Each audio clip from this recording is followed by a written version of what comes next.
Di kota Banjar, siapa yang tidak pernah mendengar nama Kiai Haji Ahmad Sobrowi atau Syekh Sobrowi?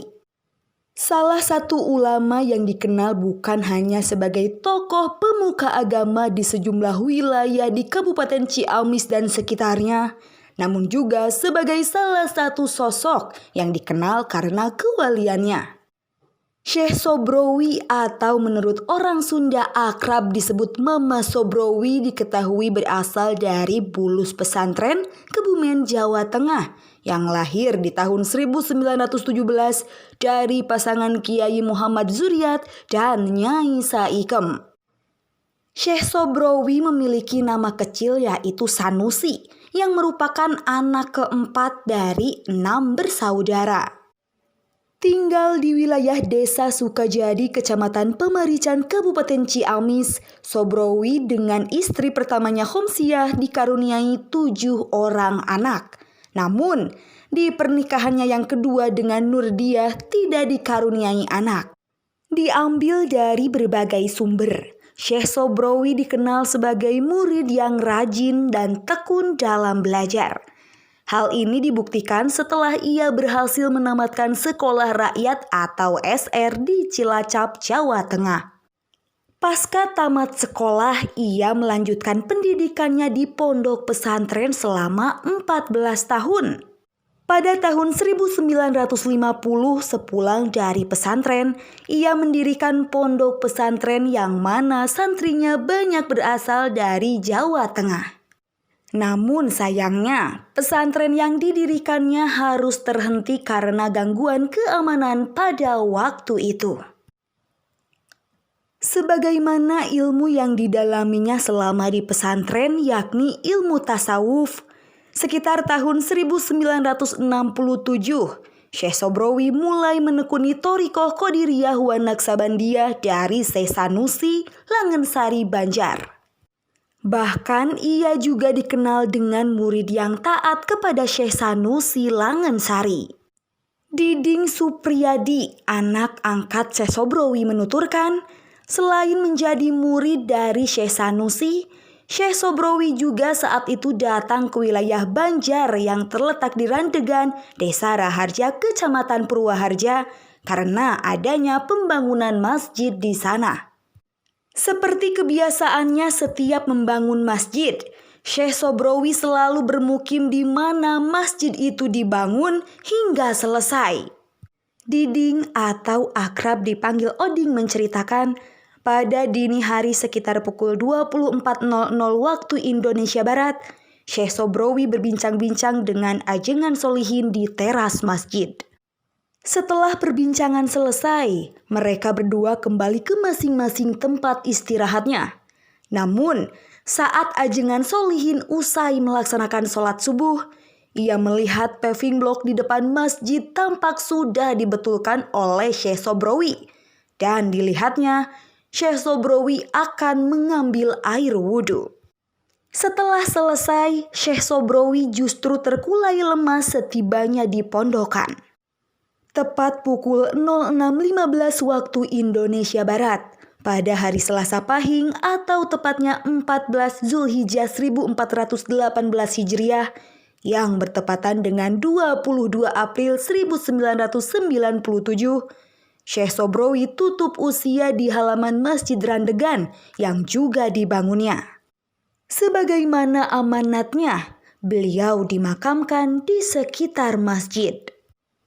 Terkait sosok Syekh Sobrowi, Oding menjelaskan bahwa dia merupakan orang yang jarang berbicara dengan orang lain, terkecuali hal-hal yang penting saja.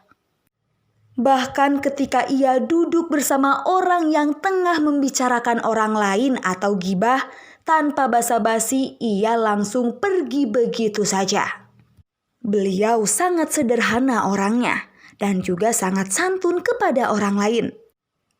Setelah berguru kepada Syekh Sanusi, Syekh Sobrowi sering melakukan suluk safar atau zikir dengan bepergian.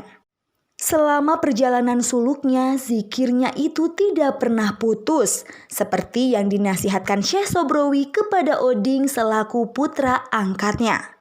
Dalam kurun waktu 11 tahun, Syekh Sobrowi diketahui sering mengalami hal-hal yang di luar kebiasaan, atau dalam bahasa pesantrennya khawarikul a'dad. Bahkan sepeninggal Syekh Sanusi sekitar tahun 1982, Syekh Sobrowi kembali lagi ke rumahnya di Pamarican, dan pada waktu itu banyak sekali tamu yang menemuinya. Asep Saepuddin, pimpinan Ponpes Amanatul Huda, menceritakan bahwa dirinya pernah melihat keanehan dari sosok Syekh Sobrowi. Ketika dirinya tidur sekitar pukul 24.00 waktu Indonesia Barat, Asep mendengar suara Syekh Sobrowi tengah berzikir. Sontak saja ia langsung bangun untuk melihatnya. Namun saat membuka pintu kamarnya, ia pun tidak melihat sosok Syekh Sobrowi sebagaimana pendengarannya. Saya langsung tidur lagi saat itu, dan anehnya kejadian itu berulang kali. Sampai ketiga kalinya ternyata benar Syekh Sobrowi terlihat sedang berzikir. Lalu beliau minta izin untuk tidur bersama saya, dan tentu saya izinkan. Setelah 15 menit kemudian, saat saya akan benar-benar tidur, beliau malah pergi lagi. Bagi saya ini cukup aneh, ungkapnya.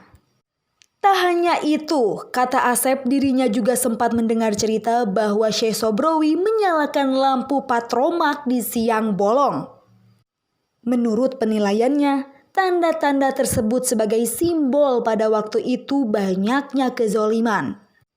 Adapun hal-hal aneh itu tidak bisa menjadi tuntunan, tetapi hanya sebatas tafakur. Sebab ini ranah iman tingkat tinggi, tandasnya. Selain itu, pada saat masyarakat di desa Sukamaju sedang menebang pohon kelapa di malam hari, saat pohonnya hampir putus, justru pohon tersebut tidak kunjung tumbang. Kemudian warga melaporkan kejadian ini ke Syekh Sobrowi yang saat itu tengah berada di Cikaso. Saat Syekh Sobrowi mengucapkan, "Ini disuruh Mama Sobrowi," tidak lama kemudian kata-kata itu juga diucapkan di dekat pohon, dan tumbanglah pohon itu berkat izin Allah. Saat pohon sudah tumbang, keluarlah ular. Karena kaget dan takut, warga sempat akan membunuhnya. Namun itu dilarang Syekh Sobrowi. Keesokan harinya, ular tersebut sudah ada di sebuah pohon sawo di depan rumah Syekh Sobrowi. Dan pohonnya sampai sekarang masih ada. Dari informasi yang dihimpun Harapan Rakyat, semasa hidupnya Syekh Sobrowi telah menyelesaikan pembangunan masjid sebanyak 39 masjid yang tersebar di wilayah Jawa Barat. Tak hanya itu, fasilitas umum seperti halnya pembangunan jembatan yang menghubungkan desa Sukajadi juga tidak luput dari kerja keras Syekh Sobrowi. Sementara itu, sebagai wujud penghargaan dari pemerintah Kota Banjar, Syekh Sobrowi mendapat gelar Al-Banjari, yang mana merupakan tokoh ulama di Banjar, sehingga nama tersebut menjadi Syekh Sobrowi Al-Banjari. Makamnya Syekh Sobrowi pun berada di wilayah Banjar, tepatnya di Randegan, Kecamatan Purwaharja, tepatnya sekitar belakang Mapolres Banjar. Muhafid, Harapan Rakyat, Banjar.